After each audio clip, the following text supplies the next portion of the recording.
ẹ̀rí nǹkan tábọ̀ mọ́ wọ́ọ̀dù ni tábọ̀ mọ́ unity ni ẹ̀rí nǹkan táwọn àkọ́dù rẹ̀ dùkú tábọ̀ mọ́ unity ẹ̀rí nǹkan tábọ̀ mọ́ unity ni ẹ̀rí nǹkan tábọ̀ mọ́ unity ẹ̀rí nǹkan tábọ̀.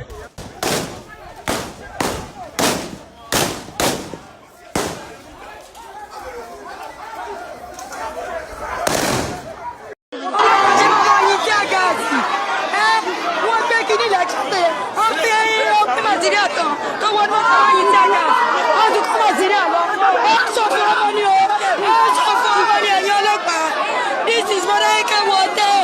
Come and see useless policeman. I'm already buruku. So for them to find you.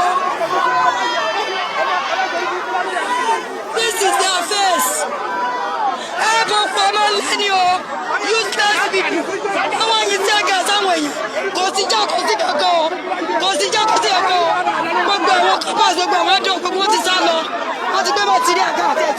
Everything will take calm.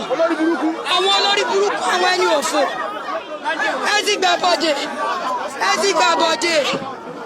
Ibi ni a ti ń fọ́gọ̀ ọmọ lórí ní Sayidi. Ibi ni ti ń fọ́gọ̀ ọmọ lójú ní ti ń gbá mi létí. Àdìbò. Ẹni tí ìlú fẹ́ ra fẹ́. Ẹni tí ìlú fẹ́ ra fẹ́. Ọ̀rọ̀ kọ́tà òdìwà. Ẹni tí wọ́n máa yìí bá ẹni tí ìlú fẹ́ ra fẹ́. Àdìbò.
Akpako, the governor of Edo State, is live. His life in Osun Palace, the palace of Osun King. Akpako, the game changer. Akpako, the game changer. The man who is coming to take over Osun. He is coming to kick out Adeleke. He is coming to rescue the people of Osun. Akpako, the best governor of Edo State. Akpako, the game changer. No matter.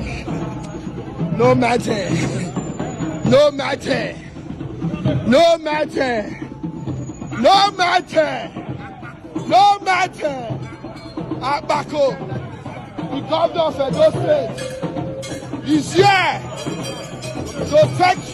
to kick at Adeleke. He is kicking at Adeleke. Akpako, best governor. No matter. Akpako, the performing governor of Edo State. No matter.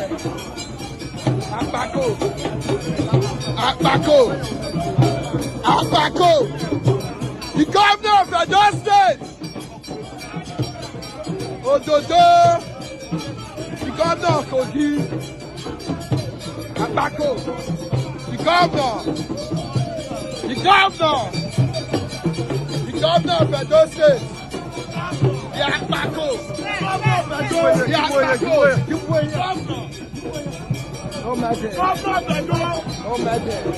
The executive governor of Edo State. Akpako. The eagle has landed Osun. Akpako. The eagle has landed Osun. Akpako. The eagle has landed Osun. The Akpako. The first governor of Edo. The first governor of Edo State. The first governor of Edo State. The first governor of Edo. The eagle has landed. Ododo. The eagle has landed. The eagle of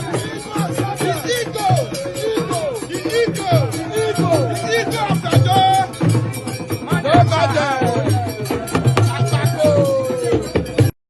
Tọ́ ẹ̀yin èèyàn wa èyí ni ohun tí a mú wá lórí ètò ìbò tó ń lọ ní ìpínlẹ̀ Ọ̀ṣun lónìí látàrí oríṣiríṣi fọ́nrán tó ń lọ lórí ẹ̀rọ ayélujára àti bí àwọn èèyàn bí wọ́n ṣe ń sọ ọ̀pọ̀lọpọ̀ ohun tí ojú wọn rí níbi ètò ìdìbò náà. Àwọn agbègbè kan náà sì wà nípínlẹ̀ Ọ̀ṣun tó jẹ́ pé gbọ́nmi sí omi ò tó ó tún wáyé náà níbi ètò ìdìbò náà. Orin tí ọ̀pọ̀lọpọ̀ ará ìlú tì bọnu ni pé ẹni tí ìlú fẹ́ làwọn ó dìbò fún. Ibẹ̀ náà la tó ti rí gómìnà Edo State tí orúkọ rẹ̀ ń jẹ́ Akpako látàrí bí ó ṣe wá sí inú ààfin ọba ìyẹn nípínlẹ̀ Ọ̀ṣun. Ibẹ̀ náà láti rí gómìnà Adémọ́lá Adélékè níbi táwọn náà ti dìbò tí ọ̀pọ̀lọpọ̀ jẹ́ sì ń yẹ wọn sí. Ẹ̀yin èèyàn eléyìí la ní ká tún mú wá sí etí gbọ̀nyìn látàrí ètò ìdìbò tó ń lọ ní ìpínlẹ̀ Ọ̀ṣun. Tọ́ bó bá ṣe ń lọ àtúmọ̀ mú wá lọ́lọ́kan òjọ̀kan sórí ìkànnì wa.